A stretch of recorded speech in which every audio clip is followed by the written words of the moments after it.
আসসালামু আলাইকুম। আবারও নতুন আরেকটি টিউটোরিয়ালে হাজির হয়ে গেলাম।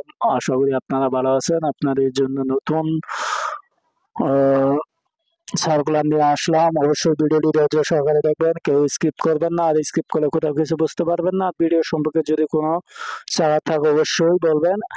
এটি আপনাদের আজকে দুইটি সার্কুলার নিয়ে কথা বলবো। একটি হলো সরকারি আর একটি হলো বেসরকারি, মানে কোম্পানিতে জব করতে পারবেন। কোম্পানিতে যারা জব করবেন অভিজ্ঞতা ছাড়া এখানে নিয়োগ পাবেন। আর যদি অভিজ্ঞতা থাকে তাহলে শিক্ষকতার যোগ্যতা আপনার 5 পাস হলো এখানে আপনি আবেদন করতে পারবেন। আসুন আপনাদের আমি নিয়ে যাচ্ছি মেন সার্কুলারে।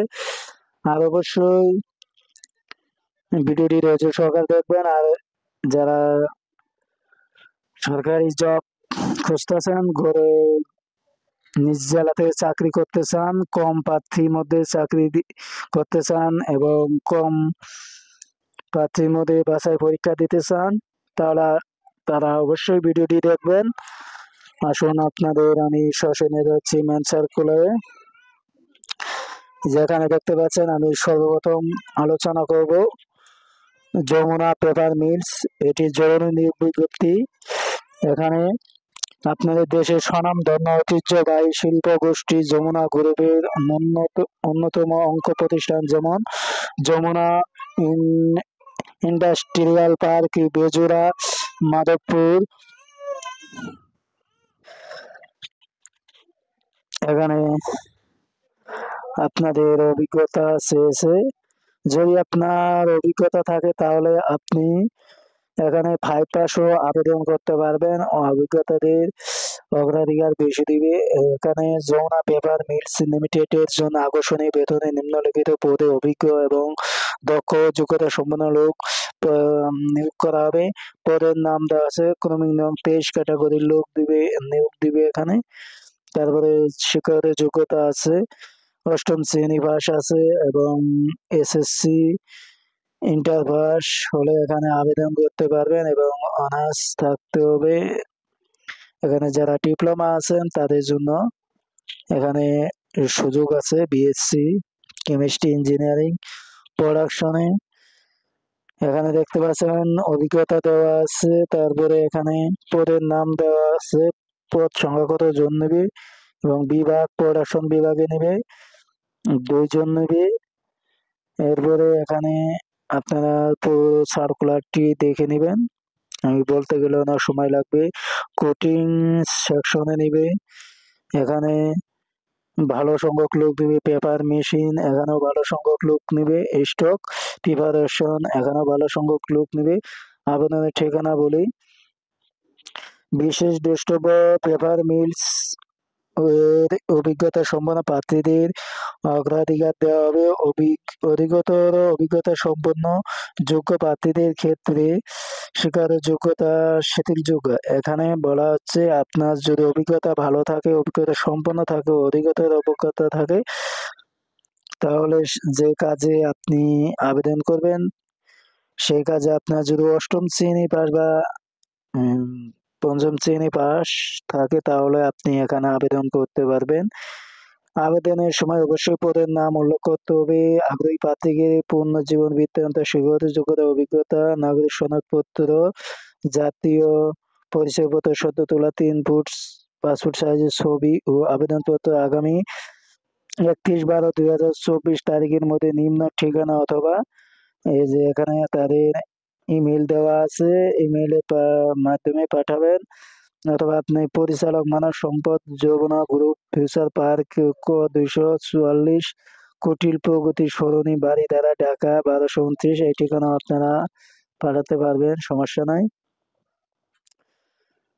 এই নিয়োগ সম্পর্কে যদি আপনাদের কোনো কিছু জানার থাকে অবশ্যই কমেন্ট করবেন, আপনাদের আমি বলার চেষ্টা করবো ইনশাল্লাহ। আরেকটি সরকারি জব আপনাদের আমি দেখিয়ে দিচ্ছি, সেটিও এখানে আপনি সরকারি জব এখানে গিয়ে আপনি নিজ জেলাতে চাকরি করতে পারবেন।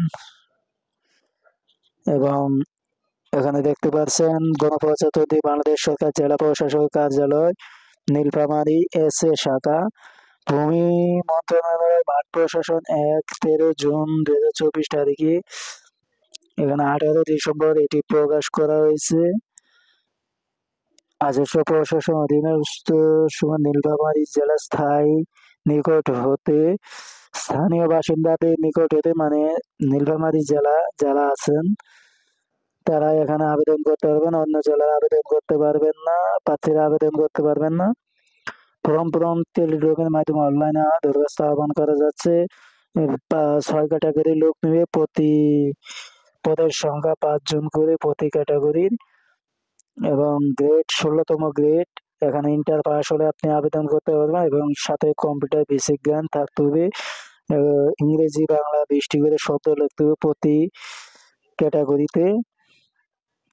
তারপরে এখানে আবেদনের বয়স সময়সীমা আমি আপনাদের জানিয়ে দিচ্ছি, সেটি হলো আগ্রহী প্রার্থীকে ওয়েবসাইটে প্রকাশ করে জনপ্রশাসন কর্তৃক প্রবর্তিত নির্ধারিত আবেদন ফর্মে পূরণের মাধ্যমে আগামী ২২/১২/২০২৪ তারিখ সকাল ১০টা হতে শেষ করতে হবে ২১/১/২০২৫ তারিখ বিকাল ৫টা পর্যন্ত। এখানে আপনাদের টাকা লাগবে প্রতি পদের জন্য একটি করে ২০০ করে টাকা লাগবে এবং চার্জ বাবদ ২৩ টাকা ২২৩ টাকা লাগবে। এখানে আপনারা একটি বেশি আবেদন করতে পারবেন না, কারণ এখানে সবগুলো পদে পরীক্ষা একই দিনে হবে, তাই অযথা কেউ দুটি পদে বা একাধিক পদে আবেদন করবেন না। যেহেতু এখানে বলা নাই তারপরও আমি আপনাদের বলে দিলাম, কারণ একই গ্রেডের একই পদ একই দিনই পরীক্ষা হবে, তাই আপনারা কেউ একাধিক পদে আবেদন করবেন না। তারপরে এখানে পদের বয়স সময়সীমা ১৮ থেকে ৩২ বছরের মধ্যে হবে, এফিডেভিট গ্রহণযোগ্য হবে না। আর বিবাহিত মহিলারা প্রার্থীদের ক্ষেত্রে স্বামীর স্থায়ী ঠিকানা উল্লেখ করতে হবে। এখানে সরকারি কোটা সম্পর্কিত প্রচলিত সর্বশেষ সরকারি নীতিমালা পরিবর্তিত গেজেট অনুসরণ করা হবে। পরীক্ষায় অংশগ্রহণ করার জন্য প্রার্থীদের কোনো টিএডিএ প্রদান করা হবে না। এই ছিল আপডেট। আর এই আপডেট সম্পর্কে যদি আপনাদের কোনো কিছু জানার থাকে অবশ্যই বলবেন। এখানে জেলা প্রশাসক নাইরুজ্জামান, জেলা প্রশাসক নীলফামারী ও সভাপতি জেলা বাছাই কমিটি নীলফামারী। ফোন নম্বর দেওয়া আছে, অফিসের ইমেল দেওয়া আছে। এই নিয়োগ সম্পর্কে যদি আপনাদের কোনো কিছু জানার থাকে অবশ্যই বলবেন, আপনাদের আমি বোঝানোর চেষ্টা করবো। ইনশাল্লাহ সবকিছু বলে দেওয়ার চেষ্টা করবো। আর এটি সম্ভবত আপনাদের ৩ মাসের মধ্যে সব শেষ করে দেবে, তাই অবশ্যই আপনারা মনোযোগ সহকারে একটু লেখাপড়া করেন। ধন্যবাদ।